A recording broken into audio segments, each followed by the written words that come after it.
Good morning, student. Welcome to online class Science from Public School. Today we will study about Panchayati Raj, local self government, local bodies government. ये class 10th के बच्चे के लिए भी है, class 9 के बच्चे पढ़ सकते हैं और क्लास 8 के बच्चे पढ़ सकते हैं। हम जानेंगे कि पंचायती राज क्या होता है। हमारे देश में पंचायती राज का गठन किया गया, पंचायती राज को बनाया गया क्योंकि जो गांव में जो विकास हो, जो डेवलपमेंट हो, उसको प्रमोट करने के लिए हमारे देश में पंचायती राज का लोकल बॉडीज गवर्नमेंट को बनाया गया, जिसको बोलते हैं third tier of government. India में पहले 2 टायर ऑफ गवर्नमेंट था, एक था स्टेट गवर्नमेंट, दूसरा था central government. Third tier of government आया हमारा क्या, Panchayati Raj. Panchayati Raj system of local self government in village, गांव में, रूरल एरिया में, ग्रामीण एरिया में पंचायती राज का गठन किया गया। India Panchayati Raj government also known as India में पंचायती राज गवर्नमेंट को लोकल बॉडीज गवर्नमेंट के नाम जानते हैं, लोकल सेल्फ गवर्नमेंट के भी नाम से लोग जानते हैं। जवाहर इस पंचायती राज के गठन में सबसे पहले पंडित जवाहरलाल नेहरू ने 2 अक्टूबर 1959 को आंध्र प्रदेश में शुरुआत की थी। लेकिन पंचायती राज का जो असली हीरो था वो बलवंत राय मेहता थे, जो सबसे पहले राजस्थान में 1950 में पंचायती राज का उन्होंने शुरुआत कर दिया था। लेकिन अगर देखा जाए तो उसका शुरुआत पंडित जवाहरलाल नेहरू उसका किए थे 1959 में, लेकिन असली हीरो जो थे वो बलवंत राय मेहता थे, जो पंचायती राज की शुरुआत कर दिए थे राजस्थान में। पंचायती राज तब पावर में आया, उस समय उसको मेन पावर दिया गया जब संविधान को संशोधन किया गया 1993 में, और 1992 और 1993 में पंचायती राज को सबसे स्ट्रॉन्ग गवर्नमेंट के रूप में बनाया गया।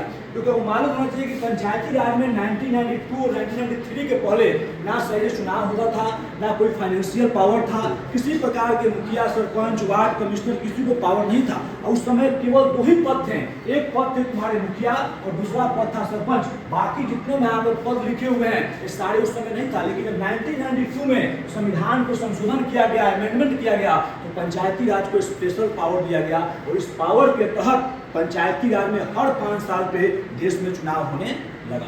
पंचायती राज रियल पावर के असली पावर 1992 में मिला पंचायती राज को, जो संविधान को संशोधन किया गया, और उसी समय पंचायती राज को भारत का थर्ड टायर गवर्नमेंट के रूप में बनाया गया।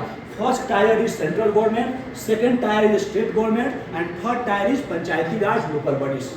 पंचायती राज के तहत बहुत सारे जनप्रतिनिधि आते हैं चुनकर हर 5 साल पर, regular interval of time.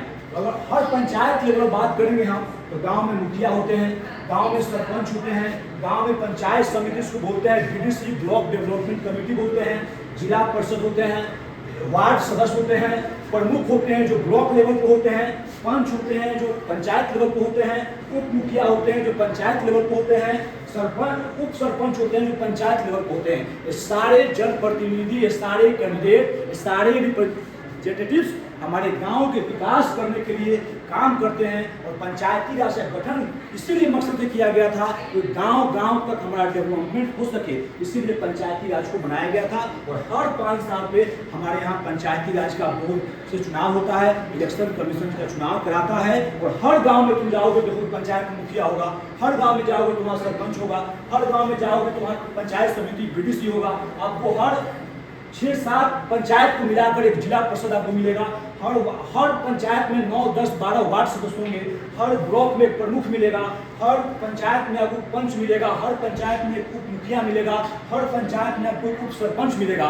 This all members are elected by people. सारे लोग जनता द्वारा चुने जाते हैं और गांव के विकास करने में काम करते हैं। जो मुख्यमंत्री का जो 7 निश्चय योजना आया था उसमें पंचायती राज को स्पेशल पावर दिया गया था। नल जल योजना, मुख्य जो 7 निश्चय योजना जो नीतीश कुमार लॉन्च किए थे भारत में 2016 में, उसमें पंचायती राज का मूल भूमिका था। उस नल जल योजना को गांव-गांव तक पहुंचाना, सड़क को पहुंचाना, पीसीसी ढलाई बनाना, ये सारे काम, सोलर लाइट लगाना, ये सारे काम मनरेगा, जिसमें हमारे मजदूरों को नौकरी देना, पर डे 200-250 रुपया देना, पर डे नौकरी देना, ये सारे काम पंचायती राज के तहत किया जाता है हमारे देश में। और हर 5 साल पे हमारे यहाँ पंचायती राज का बहुत स्वतंत्र रूप से चुनाव होता है। तो इस वीडियो को और क्लास 10 की नहीं, क्लास 9, 8, 7 हर क्लास के बच्चे इसको पढ़ सकते हैं, इसको पढ़िएगा, ध्यान रखिएगा। और पंचायती राज हम हर साल 24 अप्रैल को धूमधाम से हमारे देश में मनाया जाता है। That's all. Next thank you so much.